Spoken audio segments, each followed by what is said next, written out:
Hello folks, today we're exploring the John Hicks House, which is the library of Harvard's Kirkland House, one of their river residences. So this thing is built in 1762, a couple blocks that way actually. Harvard moved it here in the 1930s to be part of this lovely dormitory and residence. It was built for a guy named John Hicks, who ends up being a local tax collector in the area. Of course, he doesn't actually agree with a lot of the taxes, especially after the Stamp Act in the Revolutionary times in 1765, and so he just stops collecting the taxes, which puts him like 250 pounds in debt to the British Empire at a time when Paul Revere is making a pretty good living, making about 80 pounds a year. So he's deeply in debt. This makes his kids staunch Tories. They really don't like their father's politics after this, and they're constantly getting into screaming matches according to their neighbors. Now, when these kids go to Harvard, that kind of radicalizes them even further, and they really become staunch Tories. Just in time for John Hicks to go so far into debt that he has to sell the house to some buddies who rent it back to the family so they don't have to move out. But now his sons think his politics are really stupid. Fast forward to the night of December 16th, 1773. There's a tea party going on downtown Boston. Maybe you've heard about it. John Hicks wants to participate. Guy's 48 years old, but he's not going to let that stop him. That's kind of ancient in those days, no offense to you 48-year-olds out there. But he takes a walk all the way down what's called the Great Bridge.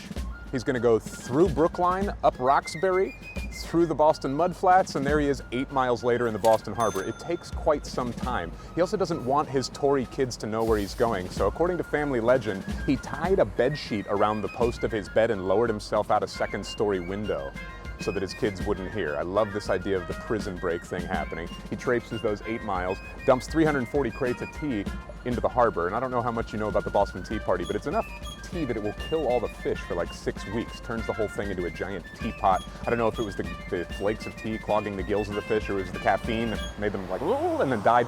But whatever happens, John Hicks manages to get clumps of tea in his shoes. Have you ever been to the beach in your shoes and you get all that sand in there? I've always imagined it's something very similar. Anyway, when he traipses all the way back 8 miles, he doesn't want to wake up his kids once again, and so he lays his boots at the bottom of the stairs and tiptoes his way up to the bedroom.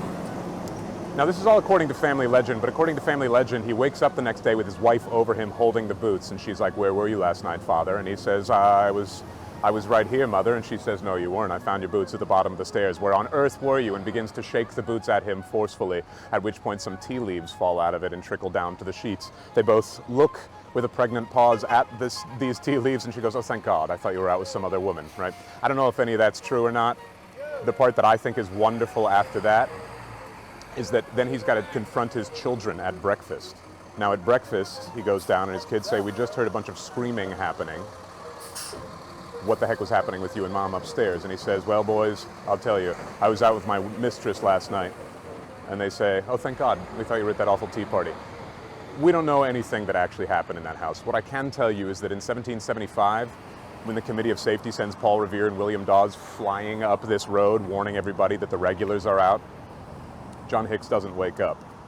But when he wakes up the next morning, he is told what's happening. Shots have been fired out in Lexington. He wants to participate. So a couple buddies of his, Isaac Gardner and Moses Richardson and John Hicks, these three 50-year-old men, wander up to Watson's Corner, which is the current corner of Ringe and Mass Ave. They hide behind some barrels waiting for the redcoats to walk by so that they can take pot shots at them.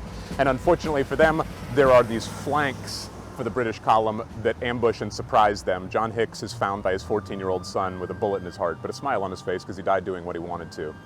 They pick him up and they carry him to the Cambridge burying ground. We're going to see him in a later video. If you'd like to participate in that, you're just going to have to stay tuned. Now, his wife, for her part, is going to have to move out of this house into low-income housing. And the best example of that still standing is Mrs. Hicks moves into this house right here. That's why it's sometimes called the Cox Hicks House, because Susanna Cox and John Hicks's widow both lived here. I like to think the Cox Hicks House sounds more like a chiropractic, something, you know, where you get your lower back fixed up. But this is one of the oldest examples of low-income housing surviving in all of New England. The ceilings are very low to keep the heat in. It is now a lovely restaurant, a farm-to-table restaurant run by a trio of Dutch brothers, the Overgags. This is a shout out to you, Paul. Paul is also going to have a brother who runs a farm in Winchendon that supplies the vegetables to this restaurant, and his brother Jaap is going to run Charlie's Kitchen, a favorite old 1950s mafia hangout here in Harvard Square that has a beer garden down here. And I don't know if you can see that there is a stone retention wall down here, but once upon a time, the Charles River, which got bigger and smaller with every tide, is actually going to pour into here in a big storm and high tide. So we have to build these retention walls to keep the water out. We also have our freshwater stream trickling down through here. That freshwater stream is going to keep Cambridge alive. You have to have fresh water in the old days. In fact, you have to boil even fresh water because there's stuff living in it and it could very well kill you. That's why we rely so much on ale and cider back in the old days, because in the distilling process, you have to boil that water. It's also what makes tea a very important commodity, and I'm sure that was running through John Hicks's head the night that he dumped all of that stuff into the harbor. Anyway, this retention wall has been here since roughly 1638, making it the oldest man-made object in all of Cambridge, if you believe that this is still the wall from 1638. It appears to be made out of Roxbury pudding stone, which they didn't start mining until after the Revolution.